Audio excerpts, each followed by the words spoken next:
Hi ನಮಸ್ತೆ. ಇವತ್ತಿನ ವಿಡಿಯೋದಲ್ಲಿ ನಾನು ನಿಮಗೆ ಕೇರಳ ಶೈಲಿಯ ಸಾಂಬಾರು ಹೇಗೆ ಮಾಡೋದಂತ ಹೇಳಿಕೊಡ್ತೇನೆ. ಈ ಸಾಂಬಾರು ನಾವು ಓಣಂಗೆಲ್ಲ ಮಾಡ್ತೇವೆ. ನೋಡಿ, ಈಗ ಇಷ್ಟು ತರಕಾರಿ ತೊಗೊಂಡಿದ್ದೇನೆ: ಬಟಾಟೆ, ಕ್ಯಾರೆಟ್, ಬೆಂಡೆಕಾಯಿ, ಮತ್ತು ಅಲಸಂಡೆ, ಮತ್ತು ಒಂದು ಡ್ರಮ್ ಸ್ಟಿಕ್ 2, ಮತ್ತು ನಿಮಗೆ ಬೇಕಾದರೆ ಬದನೆ ಕೂಡ ಆ್ಯಡ್ ಮಾಡ್ಬೋದು. ಇಷ್ಟು ತರಕಾರಿ ನನ್ನ ಹತ್ರ ಇತ್ತು, ಅಷ್ಟು ನಾನು ಯೂಸ್ ಮಾಡಿದ್ದೇನೆ. ಮತ್ತು ನೀವು ಬೀಟ್ರೋಟೆಲ್ಲ ಯೂಸ್ ಮಾಡಲಿಕ್ಕೆ ಹೋಗಬೇಡಿ ಇದಕ್ಕೆ. ಈಗ ಕಟ್ ಮಾಡೋಣ ಎಲ್ಲ ತರಕಾರಿಗಳನ್ನು. ಓಕೆ, ಈಗ ಕಟ್ಟೆಲ್ಲ ಮಾಡಿ ಆಯಿತು. ಇದಕ್ಕೆ ಒಂದು ನೀರುಳ್ಳಿ ಹಾಕಬೇಕು, ಒಂದು ಮತ್ತು ಒಂದು ಟೊಮೆಟೊ ಕಟ್ ಮಾಡಿ ಹಾಕಬೇಕು.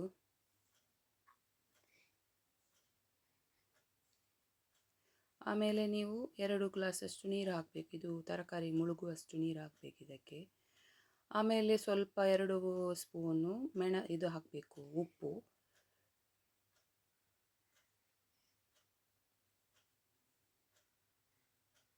ಮತ್ತು 1 ಸ್ಪೂನು ಅರಶಿನ,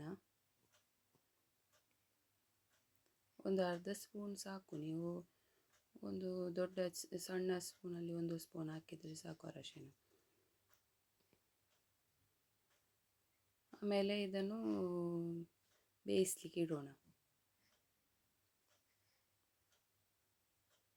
ಆಮೇಲೆ ನೆಕ್ಸ್ಟ್ ಏನು ಮಾಡಬೇಕಂದ್ರೆ ತೊಗರಿಬೇಳೆ ತೊಗೊಳ್ಬೇಕು.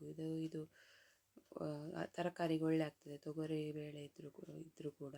ಆಮೇಲೆ ಅದಕ್ಕೆ ಅದನ್ನು ತೊಳೆದು 1 ಗ್ಲಾಸ್ ನೀರು ಹಾಕಿ ಅದನ್ನು ಕೂಡ 2 ವಿಜಿಲ್ ತೆಗಿಬೇಕು. ಆಮೇಲೆ ಮಸಾಲೆಗೆ ಬೇಕಾದ ಪದಾರ್ಥಗಳು: ಫಸ್ಟಿಗೆ ನಾನು 3-4 ಒಣಮೆಣಸು, 2 ಸ್ಪೂನು ಕೊತ್ತಂಬರಿ, ಮತ್ತು 1 ಸ್ಪೂನ್ ಉದ್ದಿನಬೇಳೆ, ಮತ್ತು 1 ಸ್ಪೂನು ತೊಗರಿಬೇಳೆ, ಮತ್ತು ಸ್ವಲ್ಪ ಮೆಂತೆ ಒಂದು ಅರ್ಧ ಸ್ಪೂನು ತೊಗೊಳ್ಬೇಕು. ಆಮೇಲೆ ಬಾಣಲೆಯಲ್ಲಿ ಎಣ್ಣೆ ಬಿಸಿ ಮಾಡಿ ಇದನ್ನು ಫ್ರೈ ಮಾಡಬೇಕು. ಎಲ್ಲ ಕೊತ್ತಂಬರಿ ಮತ್ತು ಜೀರಿಗೆ ಬೇಕಾದರೆ ಆ್ಯಡ್ ಮಾಡ್ಬೋದು, ಅದರಲ್ಲಿ ನಾನು ತೋರಿಸಲಿಲ್ಲ. 1 ಸ್ಪೂನ್ ಜೀರಿಗೆ ಮತ್ತು ಉದ್ದಿನಬೇಳೆ ಮತ್ತು ಒಂಚೂರು ತೊಗರಿಬೇಳೆ, ಇದನ್ನು ಫಸ್ಟಿಗೆ ರೋಸ್ಟ್ ಮಾಡಬೇಕು. ಲೋ ಫ್ಲೋವಲ್ಲಿಟ್ಟು ರೋಸ್ಟ್ ಮಾಡಿ. ಆಮೇಲೆ ನೀವು ತೆಗೆದಿಟ್ಟಂಥ 4 ಒಣಮೆಣಸು ಉಂಟಲ್ಲ, ಅದನ್ನು ಕೂಡ ಅದಕ್ಕೆ ಆ್ಯಡ್ ಮಾಡಿ. ಇದನ್ನು ಒಟ್ಟಿಗೆ ರೋಸ್ಟ್ ಮಾಡಬೇಕು. ಇದು ಜೀರಿಗೆ ಕೊತ್ತಂಬರಿ ಎಲ್ಲ ಲೈಟ್ ಬ್ರೌನ್ ಆಗುವಾಗ ಅದನ್ನು ತೆಗೆದು ಮಿಕ್ಸಿ ಜಾರಿಗೆ ಹಾಕಿ ಅದನ್ನು. ಇದು ಲೈಟ್ ಬ್ರೌನ್ ಆಗ್ತಾ ಬಂತು, ಜಾಸ್ತಿ ಕಪ್ಪಾಗಲಿಕ್ಕೆ ಬಿಡಬೇಡಿ, ಲೋ ಫ್ಲೋವಲ್ಲೇ ಇದು ಮಾಡಿ. ಆಮೇಲೆ ಅದಕ್ಕೆ ನೀವು ಅದನ್ನು ತೆಗೆದು ಇದಕ್ಕೆ ಪ್ಯಾನಿಗೆ ನೀವು ಇದು ತೆಂಗಿನ ತುರಿ ಉಂಟಲ್ಲ ಅದನ್ನು ಆ್ಯಡ್ ಮಾಡಬೇಕು. ತೆಂಗಿನ ತುರಿ ಅರ್ಧ ಗಡಿ ಸಾಕು ಒಂದು. ಆಮೇಲೆ ಅದನ್ನು ಚೆನ್ನಾಗಿ ರೋಸ್ಟ್ ಮಾಡಬೇಕು. ಅದಕ್ಕೆ 2 ಬೆಳ್ಳುಳ್ಳಿ ಹಾಕಬೇಕು, ಮತ್ತು ಸ್ವಲ್ಪ ನೀವು ಇಂಗು ಹಾಕಬೇಕು, ಸ್ವಲ್ಪ 1 ಸ್ಪೂನಷ್ಟು ಇಂಗು, ಒಂದು ಅರ್ಧ ಸ್ಪೂನ್ ಸಾಕು. ಅದನ್ನು ಇಂಗು ಹಾಕಿದರೆ ಒಳ್ಳೆ ನಿಮಗೆ ಸಾಂಬಾರಿಗೆ ಒಳ್ಳೆ ಟೇಸ್ಟ್ ಮತ್ತು ಘಮ ಪರಿಮಳ ಕೂಡ ಸಿಗ್ತದೆ. ಮತ್ತು ಟೇಸ್ಟ್ ಆಗಬೇಕಾದ್ರೆ ಇಂಗು ಆ್ಯಡ್ ಮಾಡಲೇಬೇಕು ಈ ಸಾರಿಗೆ. ಆಮೇಲೆ ಸ್ವಲ್ಪ ಅದನ್ನೆಲ್ಲ ರೋಸ್ಟ್ ಮಾಡಿ.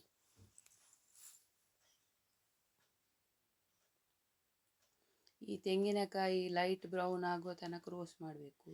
ತಳ ಹಿಡಿಲಿಕ್ಕೆ ಬಿಡಬೇಡಿ, ಕಂಟಿನ್ಯೂ ಸೌಟ್ ತಿರುಗಿಸ್ತಾ ಇರಬೇಕು, ಬಿಟ್ಟು ಹೋಗಬೇಡಿ. ಮತ್ತು ಫುಲ್ ಅದು ರೋಸ್ಟ್ ಮಾಡಿ ಸ್ವಲ್ಪ ಬಿಸಿ ಆಗ್ತಾ ಬರ್ತದೆ. ಆಮೇಲೆ ಅದು ಸ್ವಲ್ಪ ನೋಡಿ ಇಷ್ಟು ಲೈಟ್ ಬ್ರೌನ್ಗೆ ಬರುವಾಗ ಅದನ್ನು ಕೂಡ ಆ್ಯಡ್ ಮಾಡಿ. ಮತ್ತು ಇದು ಹುಳಿ ತೊಗೊಂಡಿದ್ದೇನೆ ನೋಡಿ, ಹುಣಸೆ ಹಣ್ಣು. ಹುಣಸೆ ಸ್ವಲ್ಪ ತೊಗೊಂಡ್ರೆ ಸಾಕು, ಒಂಚೂರು.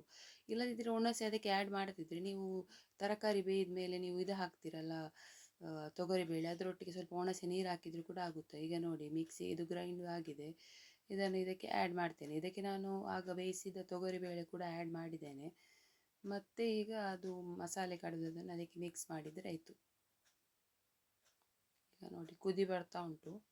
ಈ ಕುದಿ ಬರಲಿಕ್ಕೆ ಸ್ಟಾರ್ಟ್ ಆಗುವಾಗ ನೀವು ಒಂದು ಒಗ್ಗರಣೆ ರೆಡಿ ಮಾಡಿ. ಅದಕ್ಕೆ ಒಗ್ಗರಣೆಗೆ ನೀವು ಮೊದಲಿಗೆ ಸ್ವಲ್ಪ ಬಿಸಿ ಆದಮೇಲೆ ಎಣ್ಣೆ ಹಾಕಿ, ಮತ್ತು 3 ಬೆಳ್ಳುಳ್ಳಿ, ಮತ್ತು ಸ್ವಲ್ಪ ಸಾಸಿವೆ, ಮತ್ತು ಒಂದು ಒಣಮೆಣಸು 2 ಕಟ್ ಮಾಡಿ, ಮತ್ತು ಸ್ವಲ್ಪ ಕರಿಬೇವು ಸೊಪ್ಪು ಹಾಕಿ ಒಳ್ಳೆ ಒಗ್ಗರಣೆ ಕೊಡಬೇಕು ಅದಕ್ಕೆ.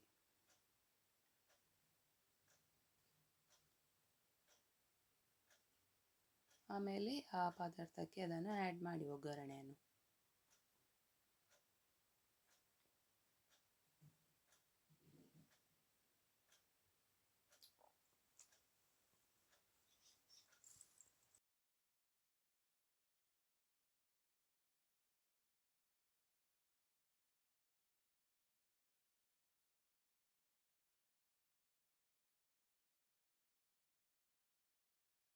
ಈಗ ನಿಮಗೆ ರೆಡಿಯಾದಂಥ ಕೇರಳ ಸ್ಟೈಲ್ನ ಸಾಂಬಾರು ಈಗ ನಿಮ್ಮ ಮುಂದೆ ರೆಡಿಯಾಗಿದೆ ನೋಡಿ.